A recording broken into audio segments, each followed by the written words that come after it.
This is IELTS speaking practice test from Cambridge 19, part 1. I'm going to ask you some questions about international food. Can you find food from many different countries where you live? The place where I live currently, there are some food from international arena, and I can mention some of the names like Hyderabadi biryani, which is very common in India, but nowadays this food is very available in my localities. Secondly, I would like to mention about KFC, especially the chicken, and there are some other food items like some fruits, for instance grapes, oranges and apple. How often do you eat typical food from other countries? To be honest, I'm not fond of foreign foods because I'm always trying to sticking to my native foods, and they're very delicious. And sometimes I like to take this kind of foods, especially burger and some other fast food items, just like when I'm hungry. Have you ever tried making food from another country? Actually, cooking is not my cup of tea, and I think it's very difficult one to do. And whenever I try to cook, I just mess up. And although I am capable of cooking some native items like rice, frying egg, and sometimes cooking fish, but I never tried to cook any foreign food. What food from your country would you like to recommend to people from other countries? I can suggest so many food items from my country. Among them, most special one is hodgepodge. It's very common, especially in the winter season. And there are some cookies which are prepared from the local people, and some other items which are very local and not English words, shingara, samosa, chana, piyaju, etc. That is the end of part 1.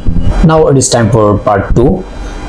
Your topic is describe a law that was introduced in your country and that you thought was a very good idea. You have to speak 1 to 2 minutes about this topic. Before that, you will have 1 minute to think what you are going to say. So here is paper and pencil. The preparation time begins. Thank you, sir. I would like to narrate about one of the laws that's very crucial in our country for maintaining, and it was about banning polythene in my country. And if I start with the background, in 1989, so if I remember, a devastating flood affected our country, and we had to suffer in the long run. And polythene is considered as one of the main culprits who caused this problem. And since then, according to the Act of 1995 of our environmental law, the Ministry of Forest and Environment just decided to introduce a new law, and in 2002 they just introduced it, and it was about there will be a clear prohibition of polythene all over the country. And so far I still remember, this is Bangladesh, which is the first country to prohibit the polythene from all over the country.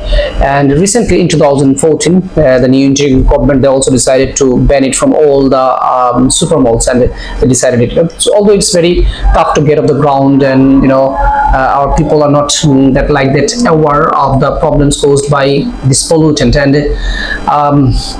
it became a burning question for the government in that time, and still government is trying to eradicate this thing.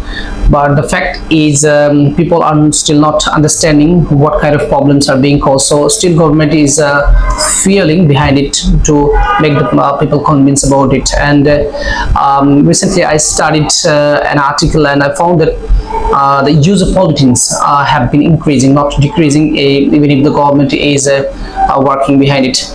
And it's found that in 15 years the amount of polythene has been tripled, if we make a comparison between 2005 and 2020. And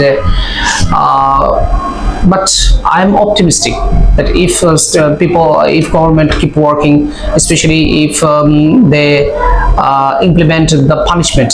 There are two types of punishment. One is financial.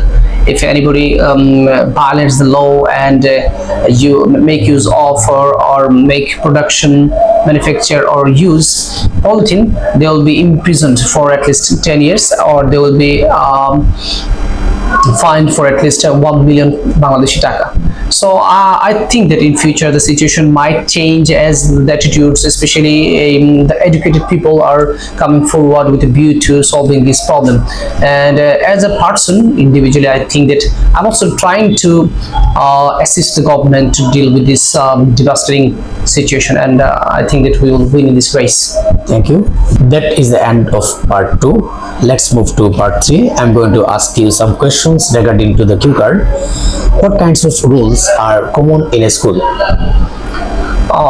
As I was a student earlier, and from my experience, I can say there are plenty of rules in the school for both the students and teachers. For the students, it is mandatory for everyone to wear uniform, and they must perform their homework that is assigned by the teachers.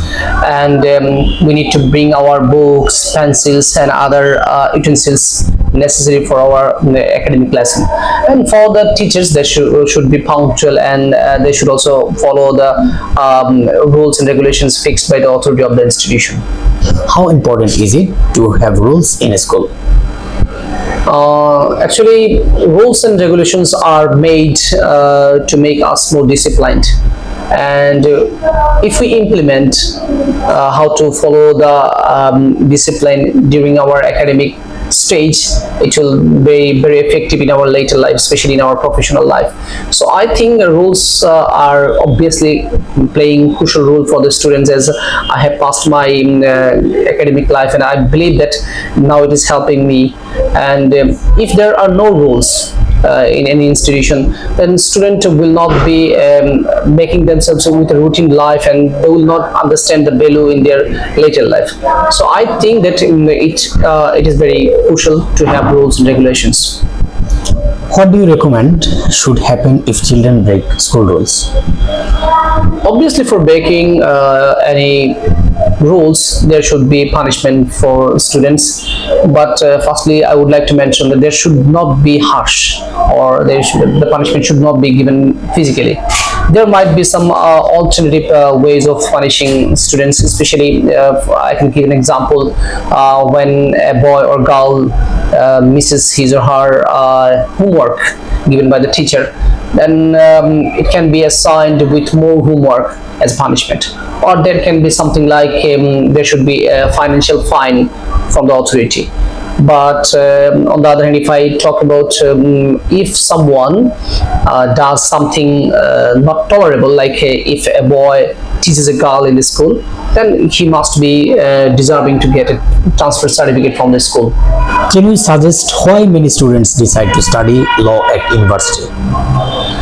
I can mention two reasons behind this. First of all, some students think studying law is a part of smartness. The lawyers are always doing their argument and showing their experience and their personal life knowledge and proving themselves they are the best one and trying to win against their opponent. Number one. Number two is they are motivated by the idols. So for instance, if I talk about myself, I also have had a dream in my earlier life to become a lawyer, as I used to watch an Indian TV series Adalat, and I was much fascinated by the acting skills and the way how Mr. Ronit Roy used to solve problems in front of audience in court. So those might be the reasons.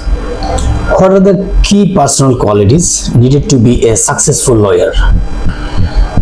First of all, the person who wants to be a successful lawyer, he or she must be devoted to his educational life. First of all, why I'm saying this is because there are lots of laws should be memorized by the professionals, and if they do not memorize so many laws with sections and subsections and the reference, they will not be able to implement in their actual field. First of all, secondly, they need to be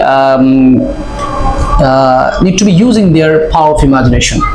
and they should be patient as well, because they need to deal with different sort of clients, and they need to listen to the weakness and note everything. So that should be very decorated and very patient. Do you agree that working in the legal profession is very stressful? Frankly speaking, it's not about a legal profession. In every profession, there are some stress. It's because when we work under somebody, like in a company or organization, there are some targets set by the authority. So everyone needs to fill up the target, and for that reason, he or she might be under stress.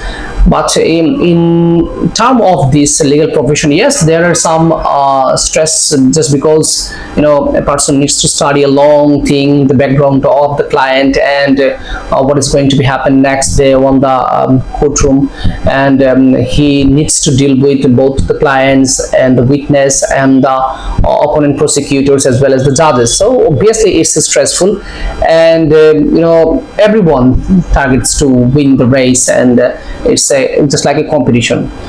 If someone wins in any case, then her or his reputation will raise. So obviously, for all of the reasons, I can say it's a kind of stressful job.